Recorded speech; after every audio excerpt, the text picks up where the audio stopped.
Assalamu alaikum, you're watching Views and News and I'm Faisal Rehman live from our Islamabad studios. Today we'll be talking about the Afghanistan's presidential election. Now, as we all know that Gulbuddin Hikmatyar, Abdullah, as well as the President President Ashraf Ghani, three major participants, they were participating. Basically, as far as the ethnic is concerned, they are all Pashtuns. But interestingly now, at the end of the day, because as we all know that there are two rounds of elections normally if there's a problem in the first one or if there is a not clear-cut decision made. So in fact, both the leaders, when I talk about both, that means that Dr. Abdullah primarily and the other candidate, Ashraf Ghani Saab, they are in fact saying that they both won. I mean, he claims that he has won, Abdullah Saab says that he has won, whereas the other third party's candidate, Gulbuddin Hikmatyar, he says, well, there was lots of rigging. Now, the interesting part was that as far as the voter turnout was concerned, it was pretty down, well under 20s. And since this was the fourth presidential election that was held the day before, yesterday, that was on Saturday, 20th September. Now, turnout, as I was earlier telling you, that was historical low, where only around 2 million people showed up. 2 million means 20 lakh people, which is nothing, from the 9.7 million registered voters. So you can well imagine, I mean, if there are 10 million only, around 2 million came out. That is around 21%. So far, 3,736 of the polling stations have sent their votes. There are still another 350. The total number was around, let's put it, 4,000. Now, there's another 500,000 to 1 million expected to come in the coming days. So let's see where it moves. But according to the trends, it seems that Dr. Abdullah, he has an edge.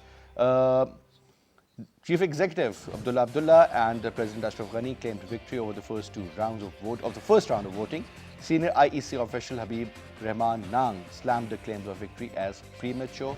So official announcement really will make the difference, that it is the time when they'll decide that who has actually won.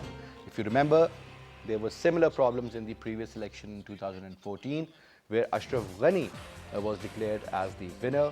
He ended up becoming the president, whereas Dr. Abdullah was assigned a special post, that was the Chief Executive Officer of Afghanistan, and that was also again on the rest of the Americans. If you remember, Mr. Kerry came specially, flew all the way from USA to sort out this particular issue. Now, talking about the other side, that three major candidates, Gulbuddin Hikmatyar, born in 1947, hails from the province of Kunduz, that is in the northern side of Afghanistan. A lot of times the Taliban actually took over this particular area and they claimed victory. Now, he studied engineering, as we all know that he was an engineer, but was unable to complete his higher education due to issues around his political career. He became a member of the Jawanane Musliman Union in 1970 and was sent to prison in 1972, almost 47 years ago, for the alleged murder of a university student. He fled Afghanistan after the military coup by Daud Khan. After the fall of Dr. Najibullah's government, Hikmatyar was appointed as the Prime Minister in line with the Peshawar Declaration, but deep differences among the jihadi leaders resulted in civil war in Afghanistan. Now, as far as Dr. Abdullah is concerned, he calls himself Pashtun because from the mother's side, he's a Tajik. He was born in 1959, so he is the youngest candidate in that regard. Abdullah studied in Ghazi Muhammad Ayub Khan School and then graduated from the Naderia High School in Kabul in 1976. In 1977, he was accepted to Kabul University School of Medicine, where he completed his training in ophthalmology in 1983. From 1992 again to 1996, he served as a spokesperson for the Afghanistan's Defense Ministry and subsequently as Deputy Minister of Foreign Affairs. Abdullah was in charge of Foreign Affairs by the government in exile of the Islamic Republic of Afghanistan, led by the President Burhanuddin Rabbani from 1999 till the collapse of the Taliban regime. After the Taliban's ouster from the power, Abdullah continued as Foreign Minister of the Transitional Government, approved by the Grand Assembly, which we call the Loya Jirga. And within the first elected government, he continued as Foreign Minister in 2006. And later on, as I earlier mentioned, that there was this problem that who has won the election in 2014, he was granted as the Chief Executive Officer. And that post was practically created. He's very fluent in Farsi, in Pashto, English, also Arabic and French. So that adds a lot. Whereas Muhammad Ashraf Ghani was born in 1947. He hails from the province of Logar and ethnicity is again Pashtun. Ghani completed his primary and secondary education in Habiba High School in Kabul. Later on went to Lebanon to attend the American University in Beirut and returned to Afghanistan in 1974 to teach Afghan studies and anthropology at Kabul University before winning a government scholarship to pursue a master's career in anthropology in New York's Columbia University. In 1991, Ghani joined the World Bank as lead anthropologist and later on advisor on human dimension to economic programs. Following the ouster of the Taliban from the power in late 2001, when the Americans invaded Afghanistan, he was asked to serve as a special advisor to the ambassador Lakhdar Brahimi, if you remember, and the UN Secretary General's special envoy to Afghanistan. Later on, since he won the election and he became the president. So this is the detail which we have. But now, since things are getting really complicated, and Pakistan was, in a way, given this assignment, if you remember, that they will look after the affairs in Afghanistan, especially they'll try their level best to bring in peace and diffuse the tension between various factions out there, and will also pave way for meaningful dialogue between the Taliban and the Kabul government or the Americans. Let's put it this way. Let's see, after this particular, I would say it's a very important election in the history of Afghanistan. How will we get along with whosoever comes in power? That is going to be the main challenge for Pakistan. And what sort of influence the Indians are going to have, because according to certain very, I would say, important sources, they believe that Abdullah has a lot of interest in India as far as probably is concerned, or the family members, they're also stationed there. So that influence is going to be there. But will it be a problem for Pakistan to make sure that eventually peace prevails in Afghanistan, or our efforts would be useless or in vain for that matter? Let me introduce you to our panelists. We have with us in our studio, on my right is Lieutenant General retired Talat Mahsoosa, who is a senior analyst. Thank you very much, sir. And we have with us Omar Khan Ali Sherzai Saab. He's a former ambassador. Thank you very much, sir. And we'll be talking to Rahimullah Yusufzai Saab, who is an Afghan affairs expert from Peshawar. So, first of all, General Saab, since the three main candidates, Gulbuddin Hikmatyar, Dr. Abdullah and Ashraf Ghani Saab. Now, two of them, they are claiming victory at the moment, sir. We have witnessed a similar situation in 2014. Now, do you see again Abdullah this time becoming the president and Ashraf Ghani becoming the chief executive officer, or something else? If something else, what exactly are you looking at, sir?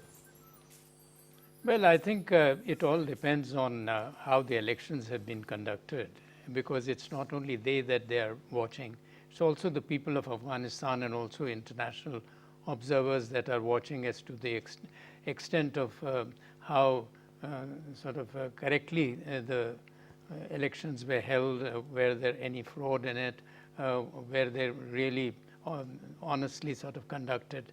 So these are some of the questions. If they have, firstly, the main point is that, as you very rightly explained, and that has been one of the weaknesses of this present election, that because of the security situation and the threat that the Taliban have been making, the turnout was extremely low.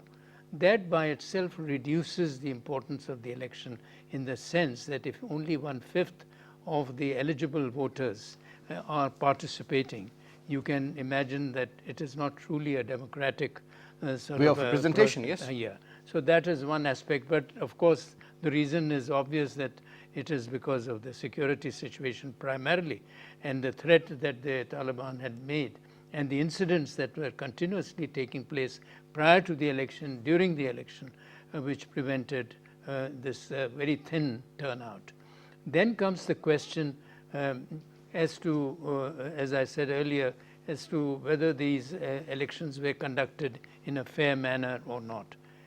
And if they have been conducted in a fair manner, then I think there is no problem, because then it is the numbers which will indicate as to who really made it. So transparency is also a very important factor. Important. But if there has been a lot of fraud in the elections, and then there will be a similar situation as existed in the past. But I would say that it is the responsibility of these candidates as well to have sort of their own people monitoring the situation at the booths also, just as we have in our country or in other countries as well. So, and then there should have been not such a great problem. But I would say that by and large, and despite even if there was a certain level of fraud, I think the election and the results will indicate as to who has won more votes than the other. Right. And as you were saying, Abdullah is likely to win. Well, I mean, let's wait for a few days and we will know the answer. Yeah, this is what the Election Commission of Afghanistan is basically saying, that let us decide, and the time hasn't come. I mean, the voter turnout, though it was low, sir, but Basit Sahib, at the same time, now 3 major issues which I think should be the main focus. Very important areas mentioned by Jan Saab. Voter turnout, which remained around 20%. Second was about the security. The threat always would keep you away, sir, because people were threatened that what happened during the election rallies, what was about to happen to Ashraf Ghani. So many people got killed in that bomb blast, so people were scared. And third was about the transparency. Obviously, sir, the winner will say that it was an absolute transparent election, but the loser always ends up saying that it wasn't. Now, in this particular case, sir, Gulbuddin Hikmatyar Saab says that it was rigged at every single level. Your take, sir, though the other agencies, they claim that it was free, fair and transparent. Bismillah ar-Rahman ar-Rahim.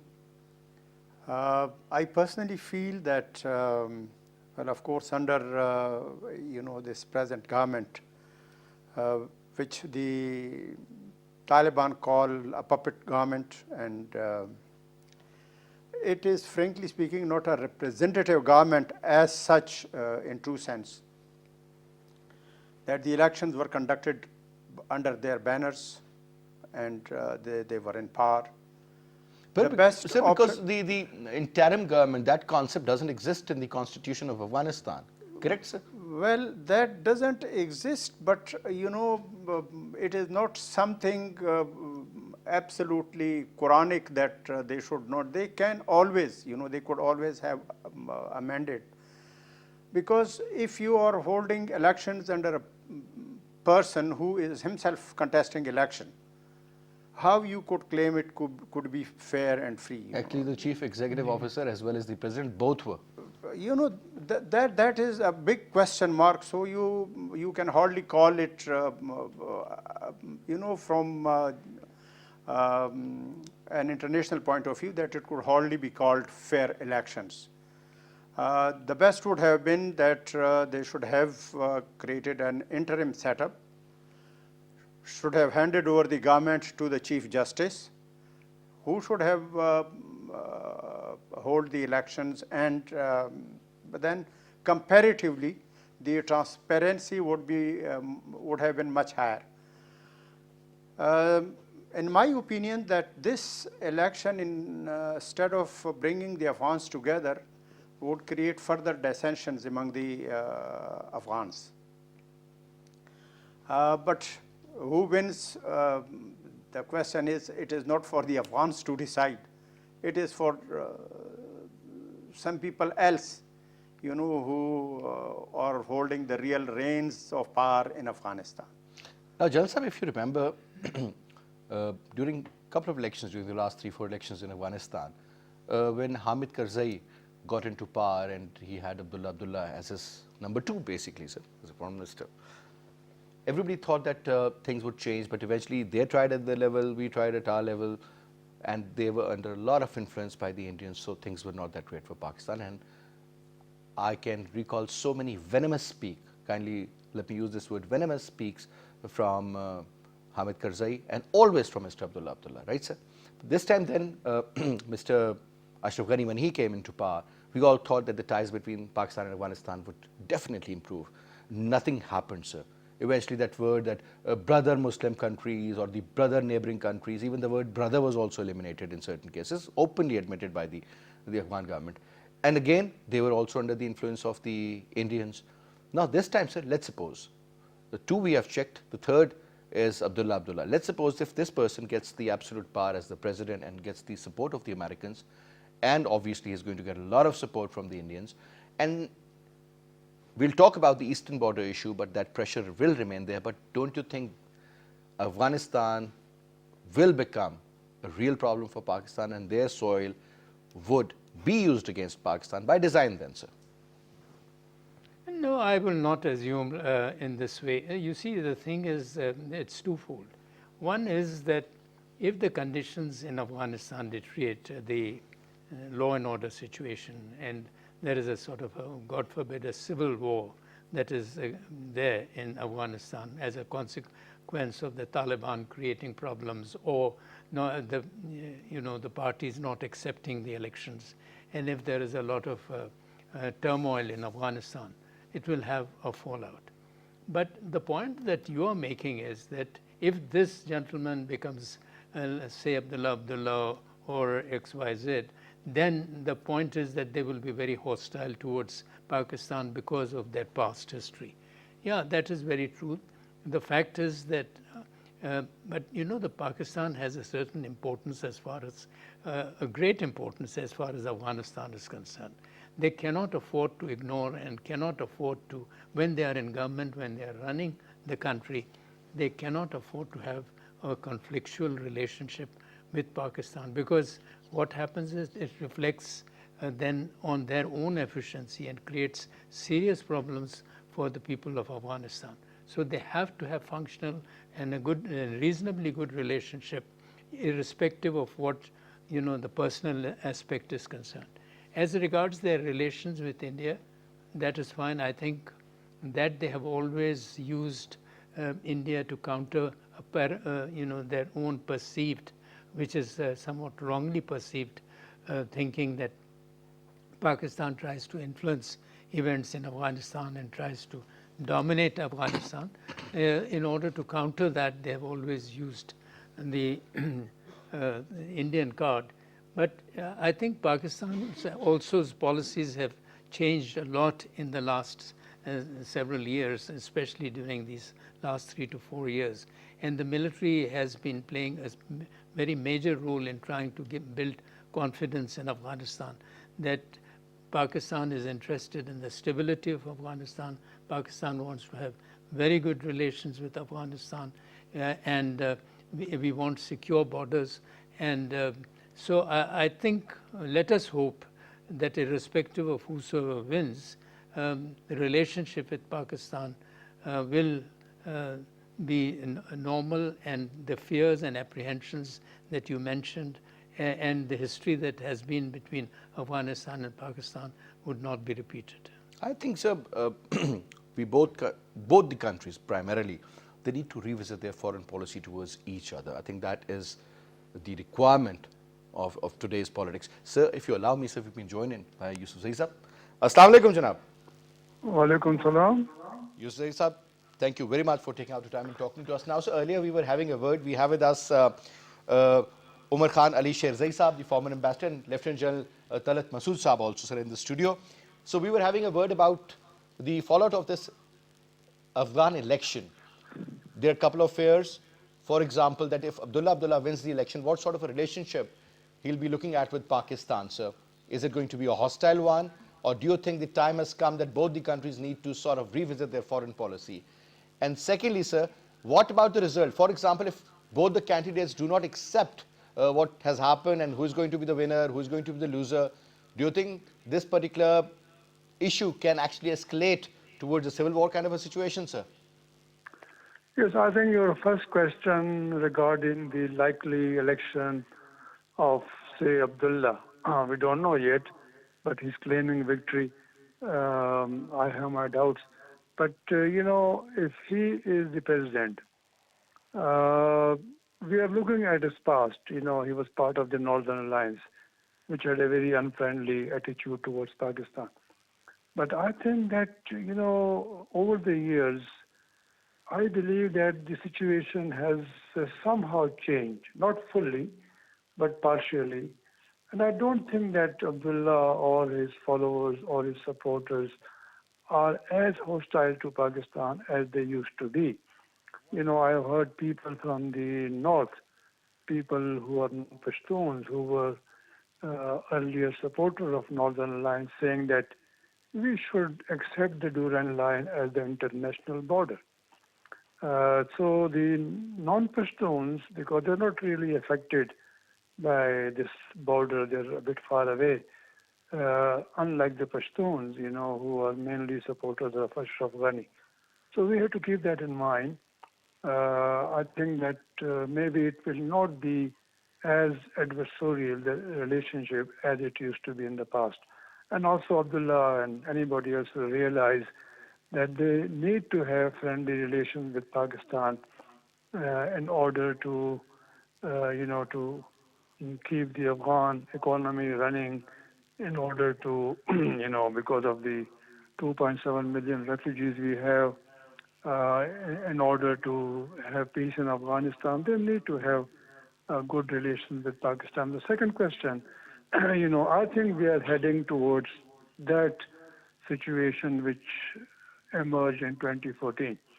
Already both sides are claiming victory, and even before the results have been declared, we know that they have their people in the so-called Independent Election Commission, and maybe they have been informing the Ashraf Ghani camp and Abdullah camp as to how many votes, have been counted and how many they have got. It's difficult to keep secrets in Afghanistan, but I think that, these claims are very disturbing because if you start claiming and then if you lose, you will not accept the result. You will immediately say, you will cry out, there has been rigging. I was leading, I had that many votes, and now my votes have been stolen. This is going to happen. And now, if this happens, then they will be mobilizing their supporters, staging protests or victory marches, and that will create more problems. And then, although we are hearing there is speculation that the U.S. will not intervene the way it did in 2014 and force the two leading candidates, Abdullah and Ashraf Ghani, to make a coalition and to create this unconstitutional position of chief executive officer and install Abdullah as the chief executive officer with the agreement that eventually he will become the prime minister after approval from the legislature, which never happened. So for 5 years he was holding an unconstitutional position, sharing power, but the real power was still in the hands of Ashraf Ghani as president. So I think that the Americans would be eventually forced to intervene if situation becomes, uncertain, and if there is any fear of, say, fighting between the two sides. I don't think there will be a civil war. Look at the turnout, Faisal Saab. Look at the turnout. That's exactly what I'm talking about. So 20% is nothing, 1 out of 5. Now, Yusuf Saab, the real question now arises that, for example, again, if the same equation is, presented the same way and with the same answer, that one person becomes the president, who was earlier the president, the same person becomes the chief executive officer, what difference will it make, sir? Oh, I think it will be a very retrogressive step. It will be more of the same. And this was one of the reasons why there was a low turnout. People knew that these are the two front runners, not because they are very popular, but because they claim to represent the Pashtun, non-Pashtun, and secondly, because they hold all the power to influence the power brokers, the voters, and that's why they were the front runners. So if they are again in power after 5 years of failed governance, I don't think that, it will generate any hope. It will solve anything. I think the, trust of the Afghan people in this kind of democracy, in these kind of elections will go down. I think this will be something not very helpful for Afghan democracy. And then, what new can they bring to the table? They did not fulfill their promises which they made in the 2014 election campaign. So I think this is something which is going to be very, very disturbing for not only for Afghanistan but also for the region. All right, sir. Thank you very much, Yusuf Saab. Now, sir, I think Yusuf Saab has cleared a lot he says, well, whether it's black or white or black, you both mix them, it won't make any difference. Eventually, it is going to be the similar gray which we had earlier, sir. So, now. Well, I personally feel that if Abdullah comes, when you say Abdullah comes as the president, do you think Ashraf Ghani is going to sort of accept the CEO post, sir? Well, it is a very difficult question that he would accept. I don't think that he would accept. Okay. He would not accept a lower position than he was holding earlier and a powerful position that he was holding earlier. Either he would quit or accept defeat or, claim victory that he has won the election. And mobilize the supporters. But suppose Abdullah wins the election.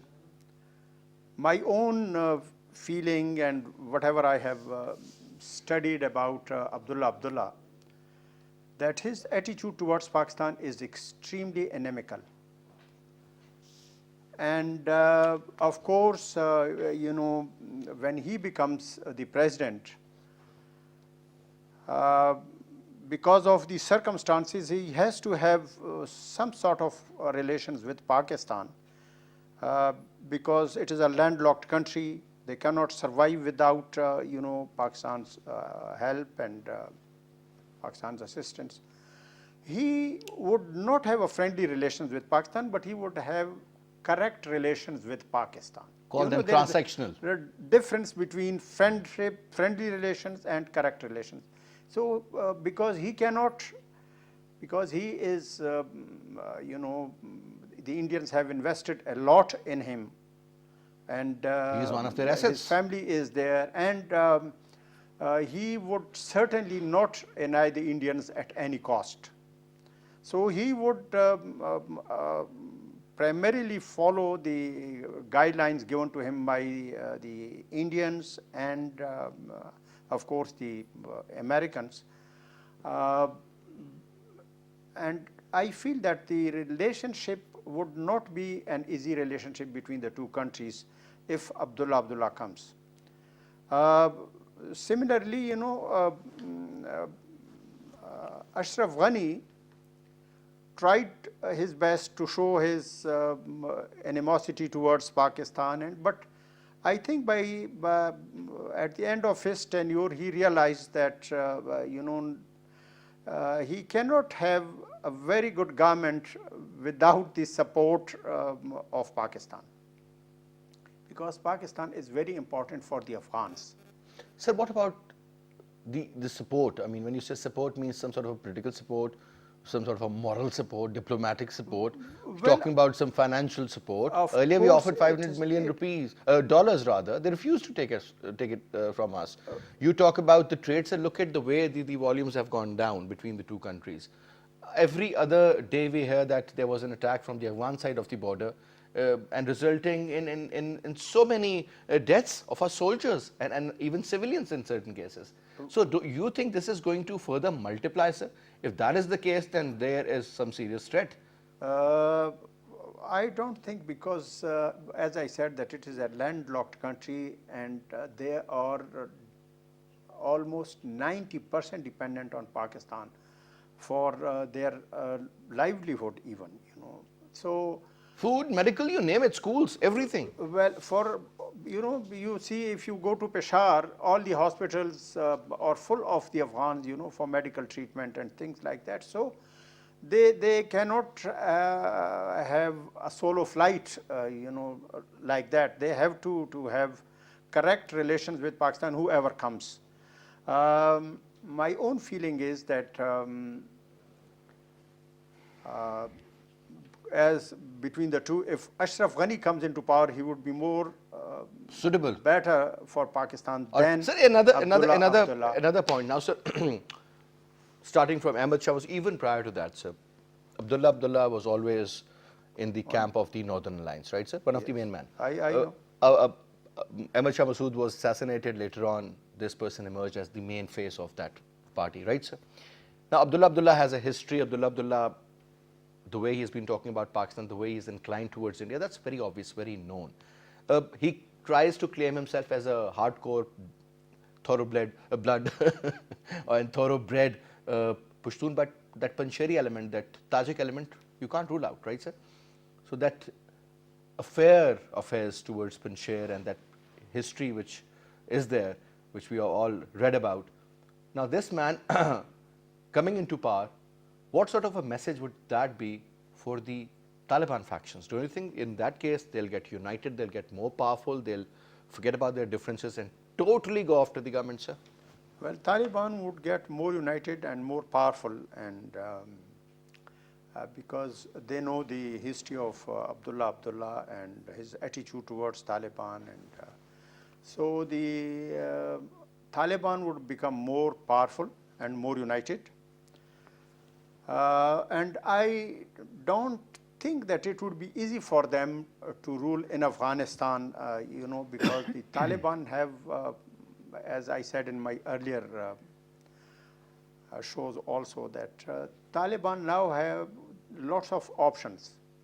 Russia is there, China is there, and other countries are there. They are not, restricted only to the help of Pakistan, or so they can now pull their muscles and really give a tough time to any Afghan government, whether it is led by Abdullah or Ashraf Ghani.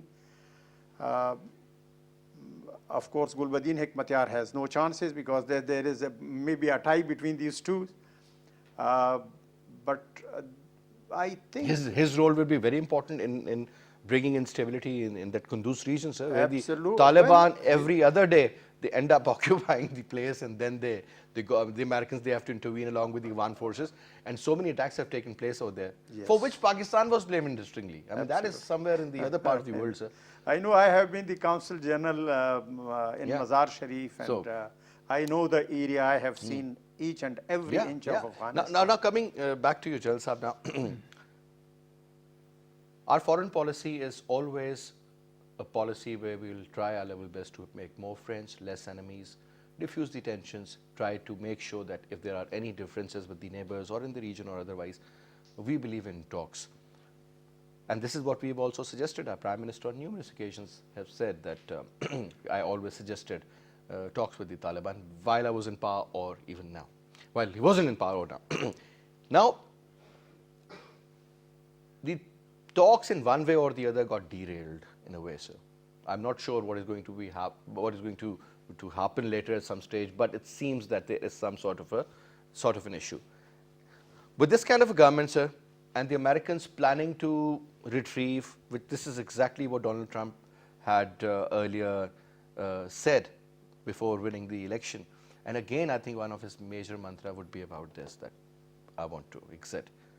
That exit would be possible, sir, in certain scenario, or do you think the situation will get even worse than the first time when the Americans left Afghanistan, sir?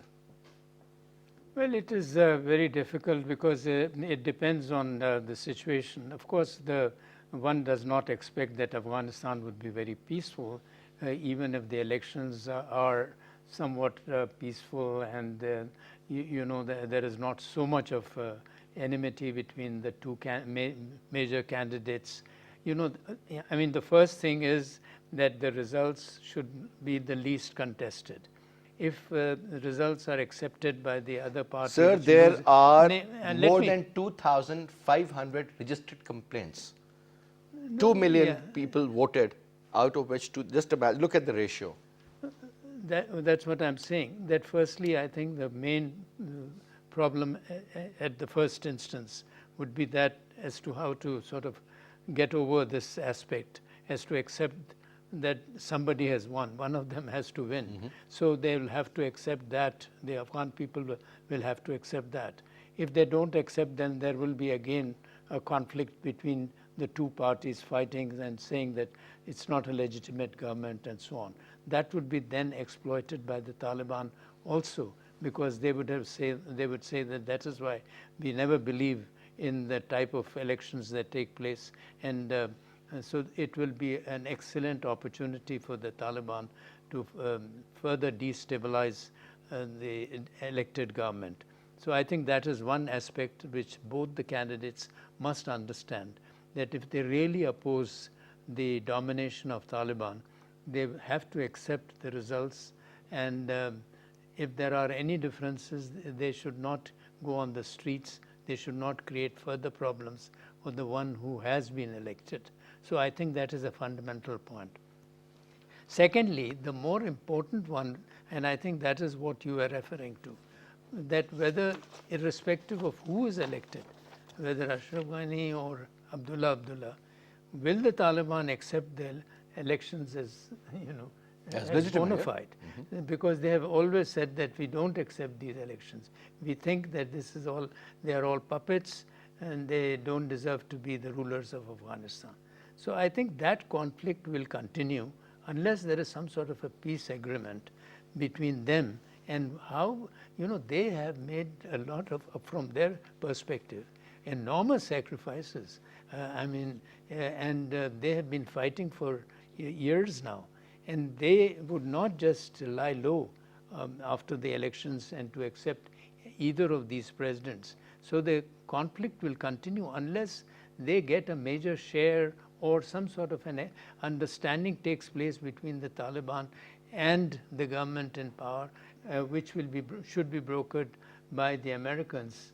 So I think this is another phase after the elections. Whosoever gets elected, then after having decided as to there is not much dissension between the major candidates, then they will have to talk to the Taliban and have some sort of an agreement of power sharing, because the Taliban would otherwise Now this power sharing now, sir, or whatever arrangement they make. I mean, let's suppose, because this is exactly what they had in their mind earlier. But now, sir, the point is that Ashraf Ghani versus Abdullah. With Ashraf Ghani's government, A, they never accepted his government.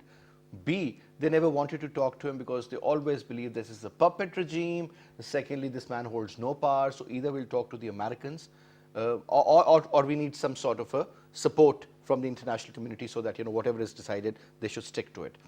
But we have seen P5+1 kind of a formula being failed, sir, and the Americans actually withdrew from that particular, where the other 5 nations, including Germany, France, England, Russia, China, they were all signatories, right, sir?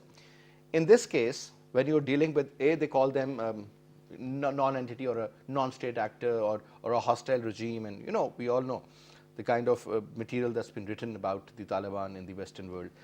Now with this man in power, Mr. Abdullah, obviously they will not accept him as the president or whoever he becomes eventually. Even Ashraf Ghani. So yeah, so don't you think that the rigidity level is going to be much higher than before, and the negotiations, if ever they take place, I mean, the concern of the Taliban would be very different of what they earlier had. And secondly, if they were earlier derailed, there are more chances, the probability is much higher that they won't be able to engage with them, sir.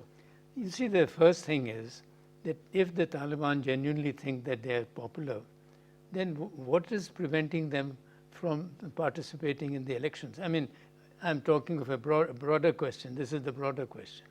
That why do you want to sort of impose yourself through the... Because many do not support them. You see, through the barrel of the gun. Yep. So, I mean, if you think that you are popular, then participate in the elections, but they say that, well, the whole system of elections is a fraud and the constitution is unacceptable to us.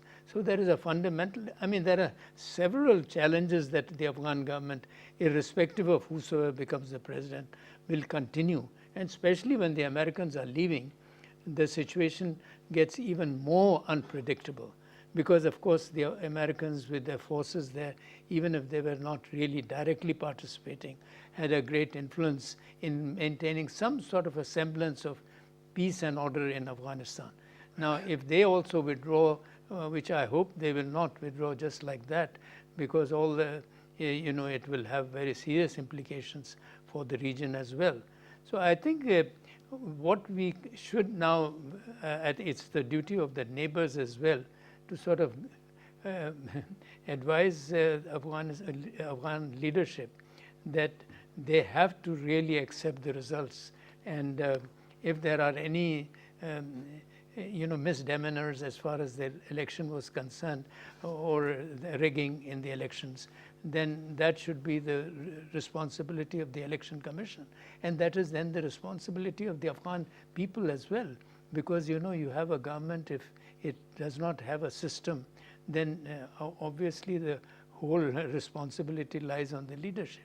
So I think if they want to really build the country and consider that this election is another step forward, you can look at things in a very different way as well. That means this is the fourth election that is taking place. The dependency on the Americans is so high.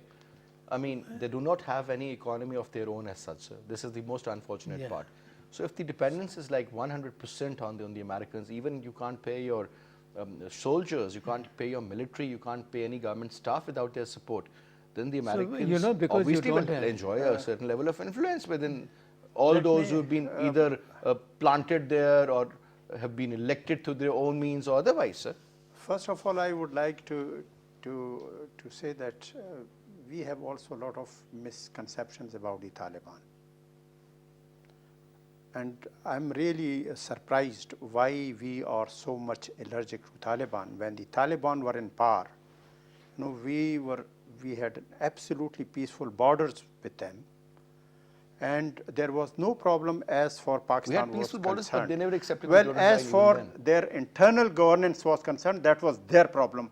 But who are we to be opposed to Taliban just for no reasons?